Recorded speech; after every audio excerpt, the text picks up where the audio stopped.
Bonjour, bienvenue dans cette petite vidéo dans laquelle je vais vous montrer le Kame TV Single, qui est un petit stabilisateur à main. Alors, il vient dans une petite boîte rigide dans laquelle on a un support de pied, on a une poignée, on a un chargeur cordon alimentation secteur, sachant que la batterie est intégrée, elle dure 10 heures, enfin, c'est les données constructeurs.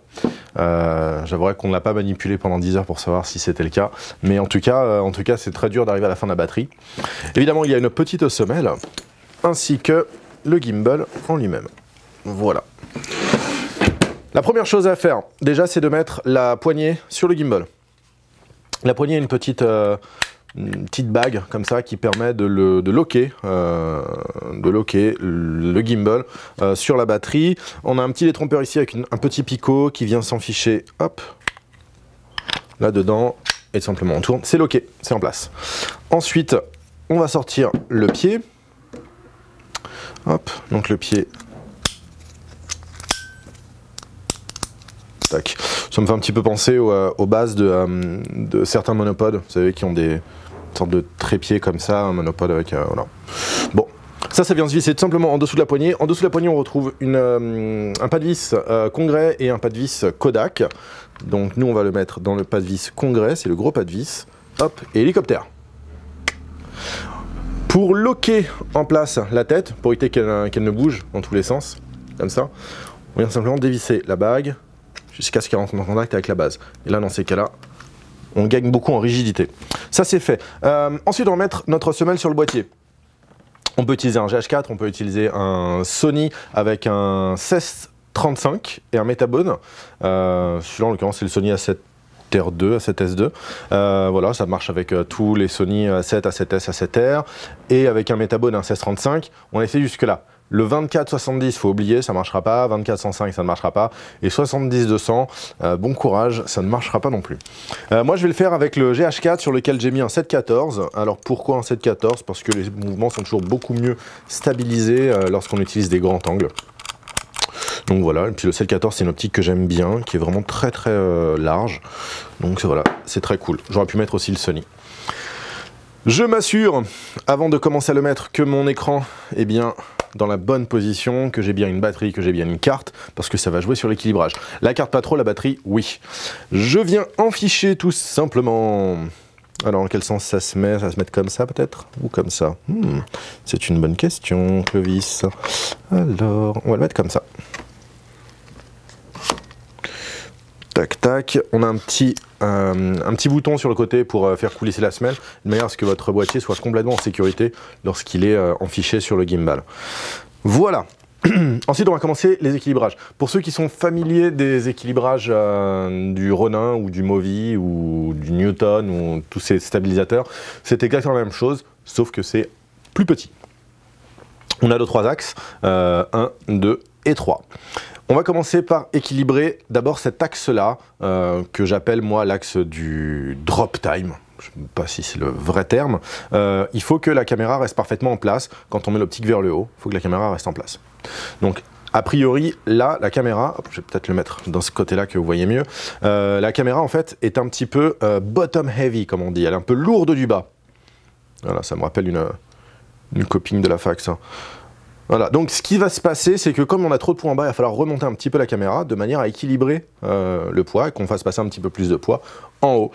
Pour ça, on va utiliser une vis ici, hop, une vis micrométrique avec son frein qu'on va desserrer évidemment, et ça va nous permettre de pouvoir monter notre boîtier. Donc on a une petite graduation qui nous permet de savoir de combien est-ce qu'on monte. Alors hop, hop, hop, hop, je vais dévisser, ça va me permettre de monter, et je regarde.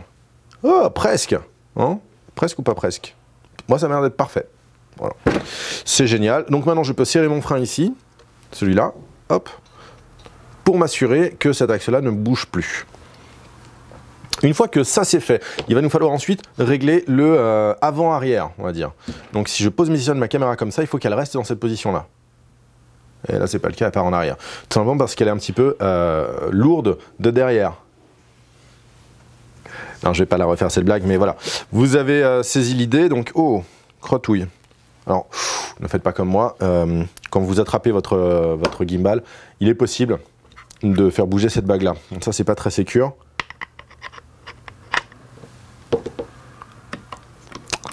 Hop, hop, hop. Je l'ai bien mis, je l'ai pas bien mis. Voilà. Voilà. Donc à se méfier évidemment si vous manipulez et que vous touchez la bague ici. Alors pour ce faire, je vais tout simplement desserrer la petite vis qui se trouve ici et qui en fait vient libérer ma semelle. Voilà. Et je vais avancer un peu ma caméra. Hop là, de trop. Je la recule un peu. Ah là, de trop. Donc il faut que je trouve le juste milieu. Donc ça, on avance doucement jusqu'à trouver notre équilibre. Là, ça devrait être bon. Et je serre. Donc là, a priori, on est plutôt pas mal. Ensuite, dernier équilibrage, c'est l'équilibrage du roll. Celui-là, enfin avant-dernier pendant l'équilibrage, c'est l'équilibrage du roll.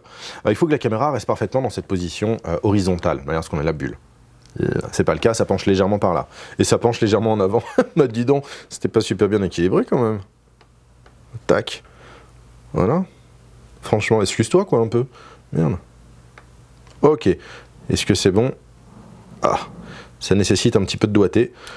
Voilà. Pas mal. Cool.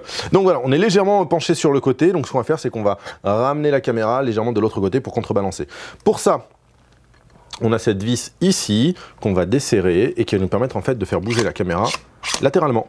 Voilà, beaucoup trop. Voilà, beaucoup trop. Donc voilà, il faut trouver le juste milieu.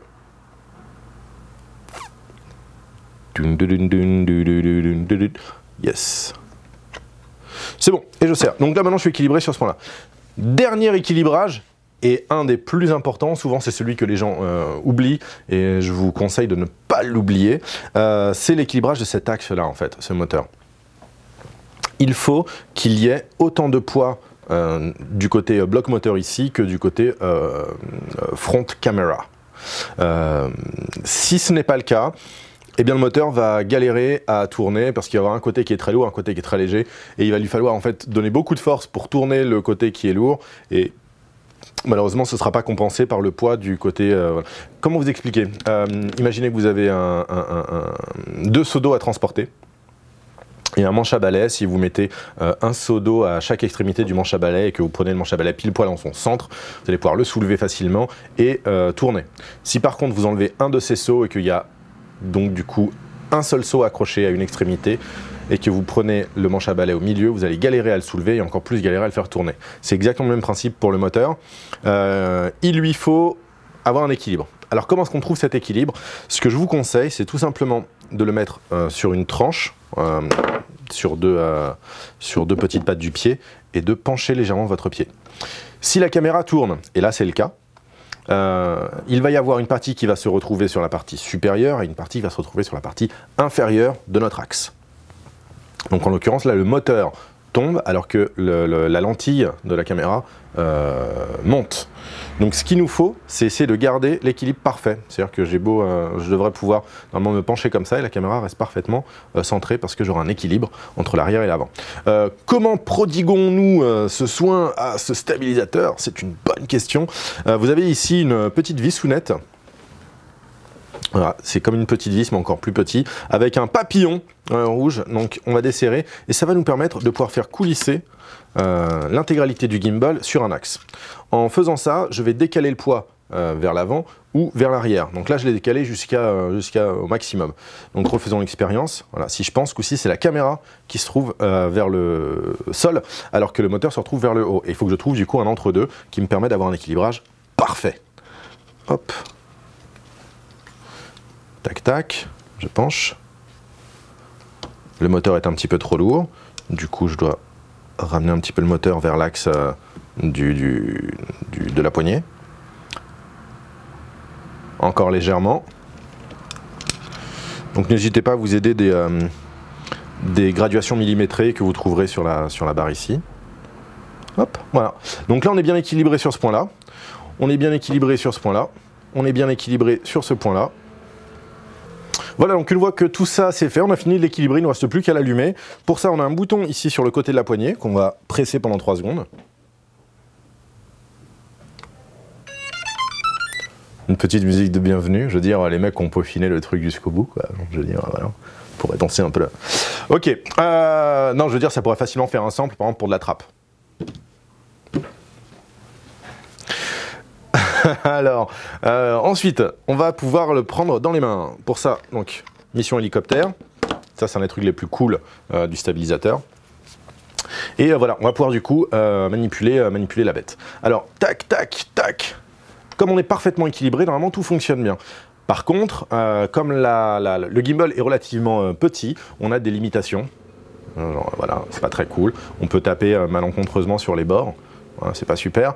C'est une des raisons pour lesquelles ça fait le taf, mais il y a quand même pas mal de limitations qui feront que voilà, c'est bien dans des environnements, on va dire, restreints, ou lorsque vous pouvez pas utiliser de Ronin ou de Movi. Mais voilà, ça fait quand même le taf. Hein. Là ici, on est good, on est bien équilibré. On a la possibilité donc maintenant de pouvoir tourner la poignée. Donc on a un suivi qui est relativement smooth. D'aucuns diront qu'il est un petit peu lent. Est-ce que c'est réglable? Non, à moins de rentrer dans les réglages du Cam TV, mais je vous le déconseille fortement. Et on a ici après un joystick au niveau de l'index qui nous permet du coup de tourner la bête droite, gauche et au bas. Ça ne prend pas de 5D, hein. Je ne l'ai pas dit tout à l'heure, mais ça ne prend pas de 5D. Voilà, ça s'arrête uniquement vraiment GH4, A7S et consorts et tout ce qui est les petits boîtiers, on va dire les mirrorless caméras. Voilà, les appareils photo sans miroir, quoi, les réflexes sans miroir. Voilà, je crois qu'on a un petit peu près fait le tour. Ah si, dernier truc. Vous allez vous trouver souvent à appuyer malencontreusement sur ce bouton-là. C'est pas très gênant. Si vous appuyez une fois, vous restez dans ce mode. Si vous appuyez plusieurs fois, voilà, vous passez dans un mode différent. Qu'est-ce que c'est ce mode différent? Ça a des propriétés différentes en termes de suivi. À savoir, donc là le mode 2, j'ai bien le pan, mais je perds le tilt. Voilà. Donc je peux toujours le contrôler au joystick, mais je perds le tilt. Et le mode 3, là je perds tout. J'ai plus de pan et j'ai plus de tilt. Quel intérêt, vous allez me dire, bah, si vous avez envie que la caméra reste toujours dans le même axe pour, je sais pas, l'accrocher peut-être en haut d'une grue, d'un mât ou d'une voiture, je ne sais pas. Voilà. Nous, ce qui nous intéresse évidemment, c'est le mode 1. Voilà, pour pouvoir avoir en fait notre pan, hop, et notre tilt. Alors, dernier conseil, bien que le stabilisateur tient debout comme ça, je vous déconseille fortement de le faire, c'est complètement instable. Voilà. Un courant d'air, un chat qui passe, un mec qui éternue, ou votre pote qui a une flatulence à côté, tout se casse la gueule. Voilà. Donc je vous le déconseille. Si vous devez le poser, mettez-le vraiment sur son pied de repos. Hop, comme ceci. Tac, tac, tac, en mode hélicoptère. J'adore ce truc, putain. Voilà, bah c'est tout pour moi. Vous avez maintenant de quoi équilibrer votre Cam TV single. Et puis, moi je vous dis bientôt dans une prochaine vidéo sur Puzzle Vidéo.